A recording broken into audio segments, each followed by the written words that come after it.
미국 대선 경선 레이스의 주요 분수령으로 떠오른 뉴욕주 경선이 오늘 치러졌습니다. 오바마 대통령의 추방류의 행정명령이 중단될 위기에 처했습니다. 김기환 뉴욕 총영사가 한국과 커네티컷 주정부의 운전면허증 상호 인정을 추진하고 있습니다. 미 공군도 매분위 프로그램을 통해 모병에 나섰습니다. 신청 접수는 5월부터 시작됩니다. 국립보건원 산하 알러지 감염병 연구소가 지카 바이러스의 미국 내 감염 확산을 경고했습니다. 이상은 이 시각 주요 뉴스입니다. 여러분 안녕하십니까? KBN 뉴스입니다. 미국 대선 경선 레이스의 주요 분수령으로 떠오른 뉴욕주 경선이 오늘 치러졌습니다. 투표 결과는 잠시 후 10시경에 나올 것으로 보이는데요. 뜨거운 선거전과는 달리 오늘 오후 플러싱 PS20 초등학교에 설치된 투표소는 한가한 분위기였습니다.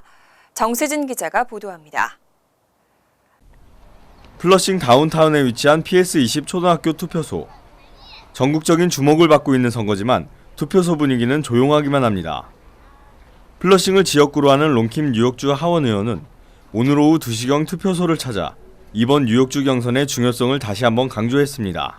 왜냐하면은 뉴욕에 지금 누가 이긴에 따라서 모멘텀이 바꿔줄 수가 있으니까 그 버니 샌더스도 하루도 안 빼놓고 지금 계속 끝까지 우리 뉴욕에서 우리 동양인 그 커뮤니티에서 계속 캠페인하면서 오늘 뉴욕이 너무 중요한 그 대통령 투표가 예비선가 됐습니다.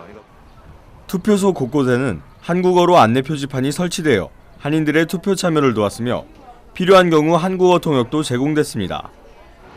한국말이 통역이 돼 있어서 너무 좋았어요. 그리고 우리 한국 사람이 한편에도 선거를 해서 좋은 우리 한국 사회를 만들었으면 좋겠어요. 뉴욕주 경선에 걸린 대의원 수는 민주당이 291명, 공화당은 95명입니다. 여론조사 결과 힐러리 클린턴과 도널드 트럼프의 승리가 점쳐지고 있지만 지지율 격차가 줄어들고 있어 향후 경선 판도에 큰 영향을 줄 것으로 관측됩니다. 오늘 오후 9시에 끝나는 뉴욕주 경선의 결과는 잠시 후 10시경에 나올 것으로 예상됩니다. KBN 뉴스 정세진입니다. 이런 가운데 지난 4월 11일까지 뉴욕주의 한인 등록 유권자 수는 4만 5천 명 선으로 집계됐습니다. 4년 전보다 16% 늘었습니다. 시민참여센터가 18일 뉴욕주 선거관리위원회에 등록된 한인 유권자 명단을 확인해 발표한 결과 지난 4월 11일 현재 뉴욕주 유권자는 1,176만 명으로 이 가운데 한인 유권자는 총 4만 5,249명으로 집계됐습니다. 한인 유권자는 지난 2012년 3만 8,818명보다 16.6% 늘어났습니다. 한인 등록 유권자 수는 예비선거를 거쳐 오는 11월 본선거가 다가올수록 계속 늘어날 것으로 전망됩니다.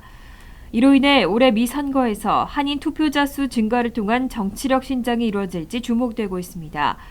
한편 뉴욕주 내 한인 유권자들의 경우 민주당이라고 밝힌 유권자가 54.4%, 24,637명에 달했고 공화당은 30.6%, 13,837명으로 민주당 성향이 23.8%포인트 정도 많았습니다.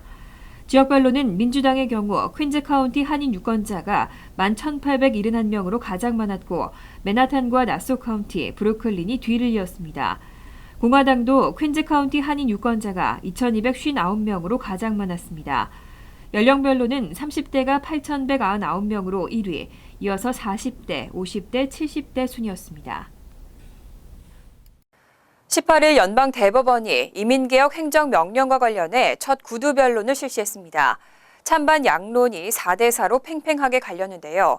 최종적으로도 동수 판결이 나면 이민개혁 행정명령은 전면 중단될 수밖에 없습니다. 연방대법원이 18일 실시한 이민개혁 행정명령과 관련한 첫 구두 변론에서 찬반 양론이 4대4로 팽팽하게 갈렸습니다. 만약 최종적으로 동수 판결이 날 경우에는 원칙에 따라 하급심이 그대로 적용됩니다. 그렇게 되면 이민개혁 행정명령은 전면 중단될 수밖에 없습니다. 이날 첫 구두 변론에서 보수 성향의 대법관들은 원고 측인 텍사스 주정부를, 진보 성향의 대법관들은 오바마 행정부를 두둔했습니다. 보수 성향의 앤서니 케네디 대법관은 이민자 그룹 중 누가 합법적으로 체류할 수 있는지 결정하는 것은 입법으로 해결해야 하며 행정명령을 통해 풀 수 없다고 지적했습니다. 반면 첫 히스패닉의 대법관이자 진보 진영의 소니아 소토마요르는 이번 행정명령이 대통령의 합법적인 권한이라며 미국의 무너진 이민 정책을 손질하고 미국 경제에도 크게 기여할 것이라는 오바마 행정부의 주장을 지지했습니다. 한편 이날 민권센터를 비롯한 전국의 이민개혁 행정명령 지지자 600여 명은 연방대법원의 첫 심리가 진행되는 동안 건물 밖에서 팻말을 들고 시위를 벌였습니다. 김기환 뉴욕 총영사가 한국과 커네티컷 주정부의 운전면허증 상호 인정을 추진하고 있습니다. 또 커네티컷주에서 한국어 운전면허 시험 제도를 다시 시행할 것도 요청했습니다. 김기환 뉴욕 총영사는 18일 댄 멜로이 커네티컷 주지사를 면담하고 한국과 커네티컷 주 간 운전면허 상호 인정협정 추진을 제안했다고 밝혔습니다.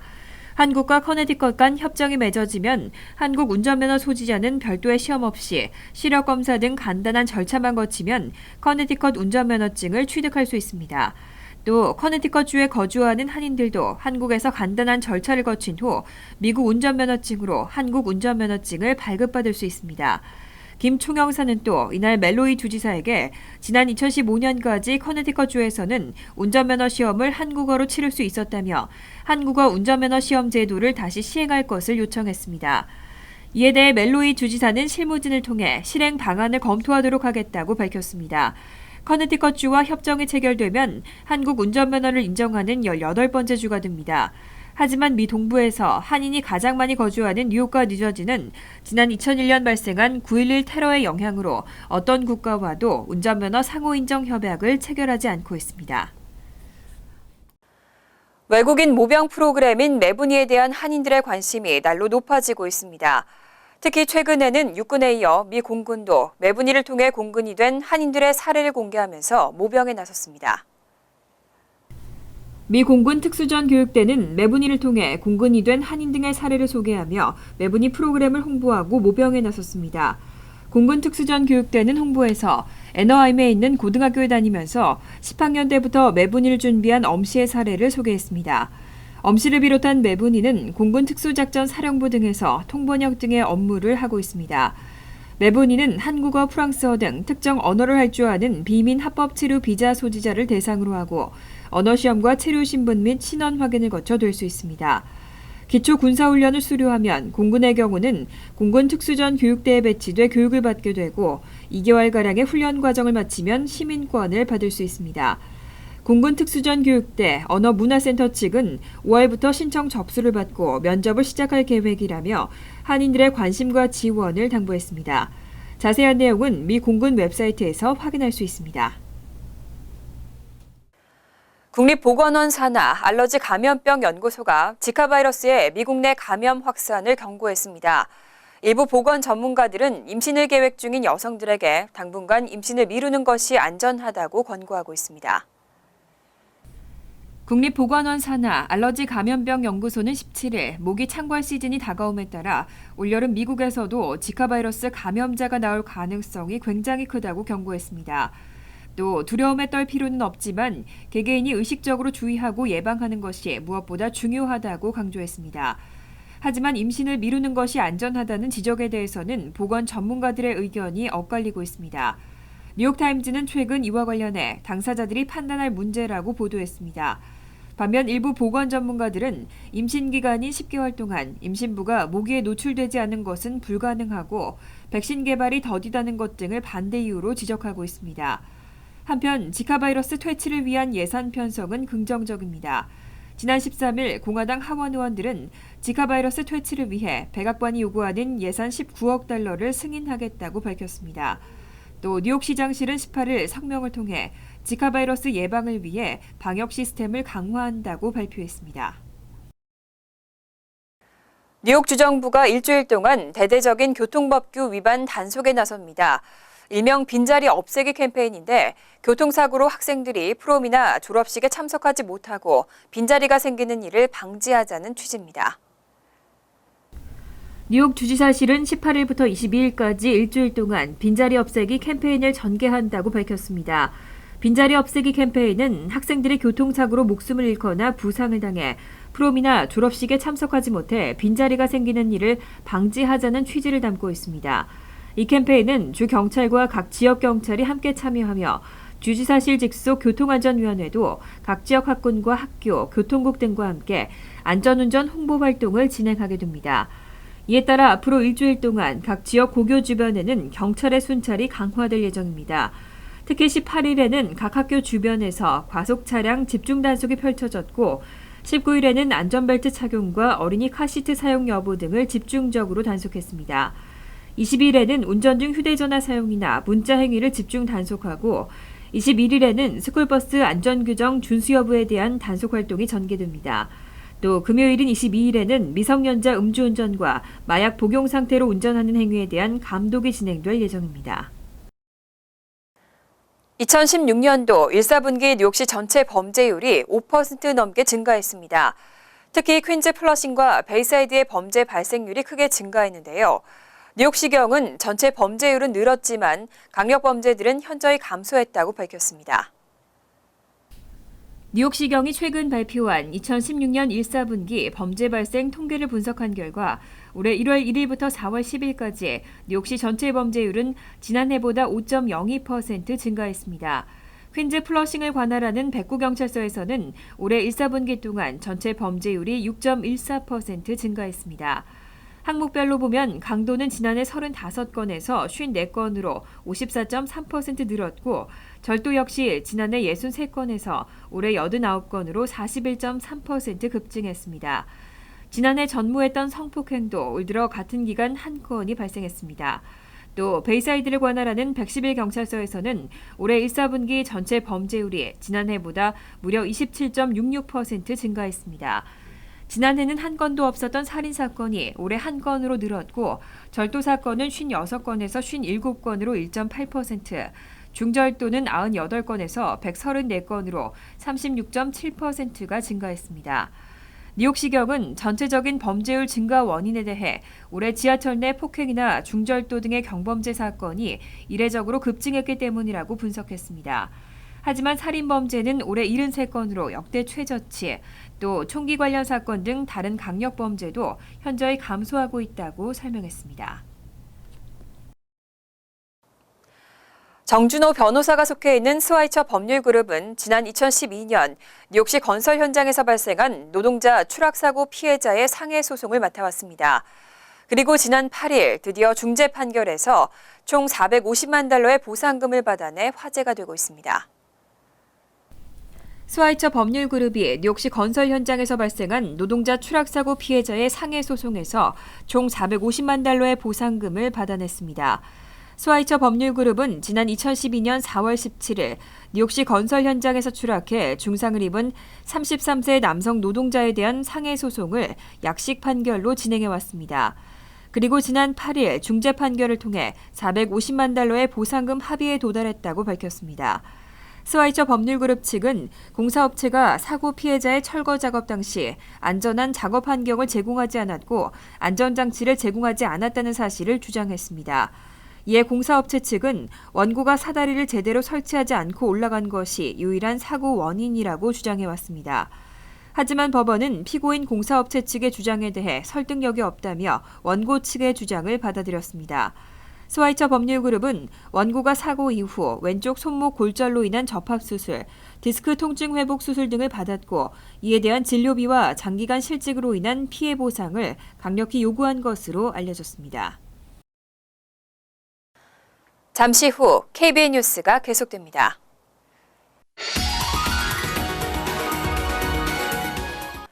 이어서 LA 지역 한인사회 소식입니다. 캘리포니아를 상징하는 꽃이죠. 4월 중순은 파피꽃의 절정 시즌입니다.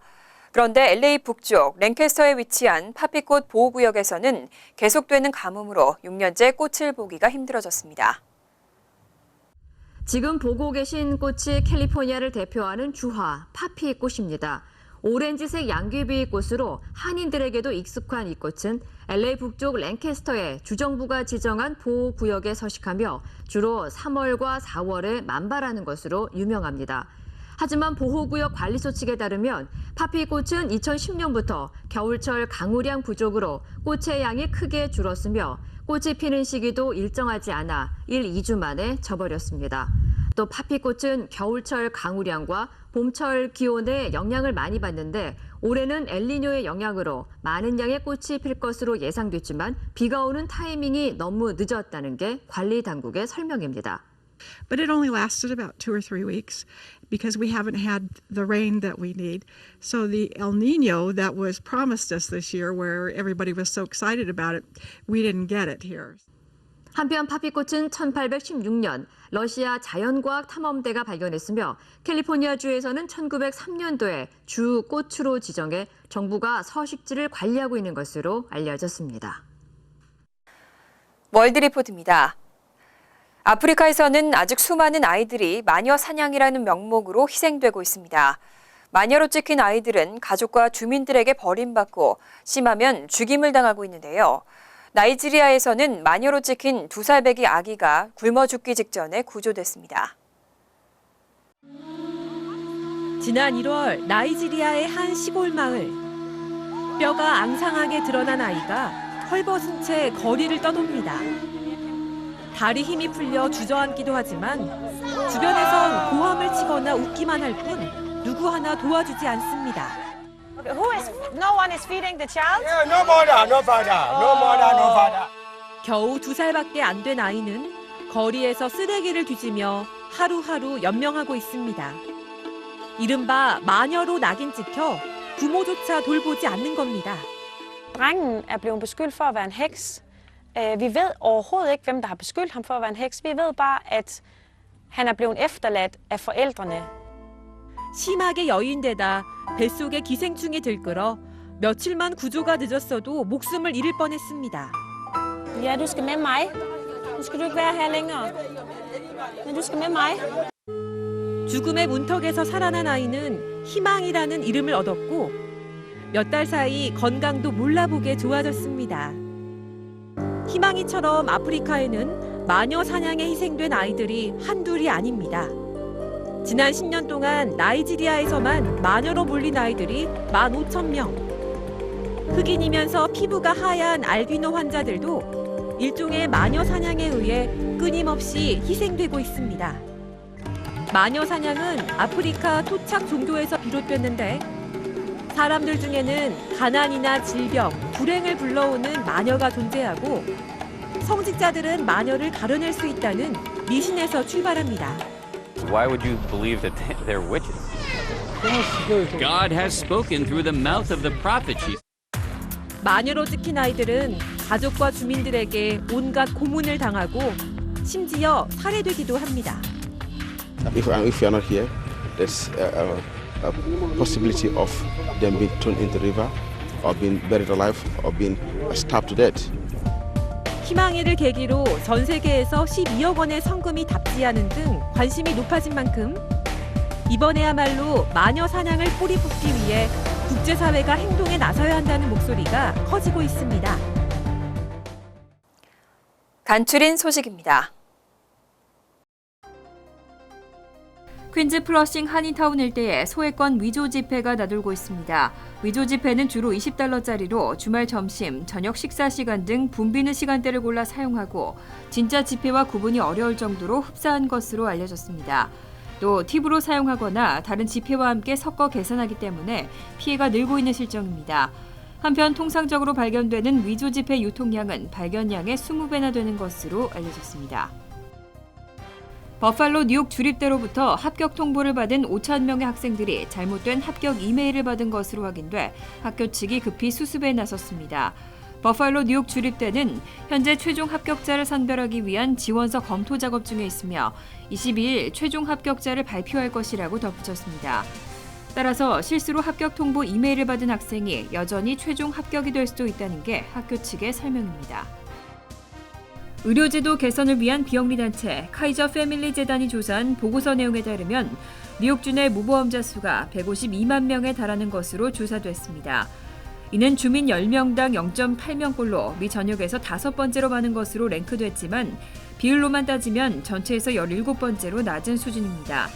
또 19세 이상 64세 미만의 성인층 가운데 무보험자 비율은 10%로 전미 평균 14%보다 4% 낮은 수치로 나타났습니다.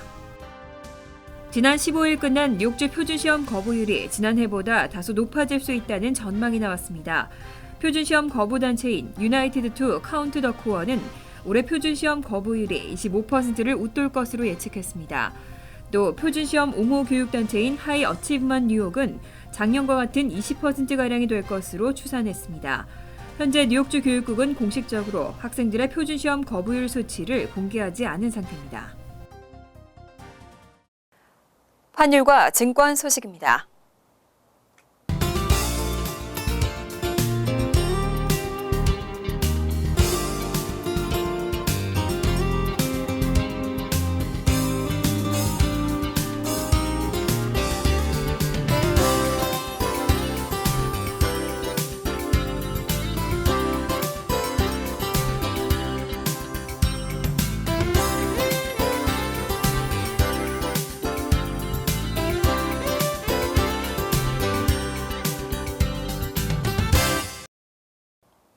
이어서 날씨입니다. 수요일은 화창하고 좋은 날씨가 되겠습니다. 낮 최고 기온은 64도, 섭씨 18도, 밤 최저 기온은 47도, 섭씨 8도로 예상됩니다. 목요일도 화창한 날씨가 이어지겠습니다. 금요일은 흐린 가운데 때때로 천둥 번개와 함께 소나기가 오겠습니다. 이상으로 KBN 뉴스를 마칩니다. KBN과 함께 즐거운 저녁 되시기 바랍니다.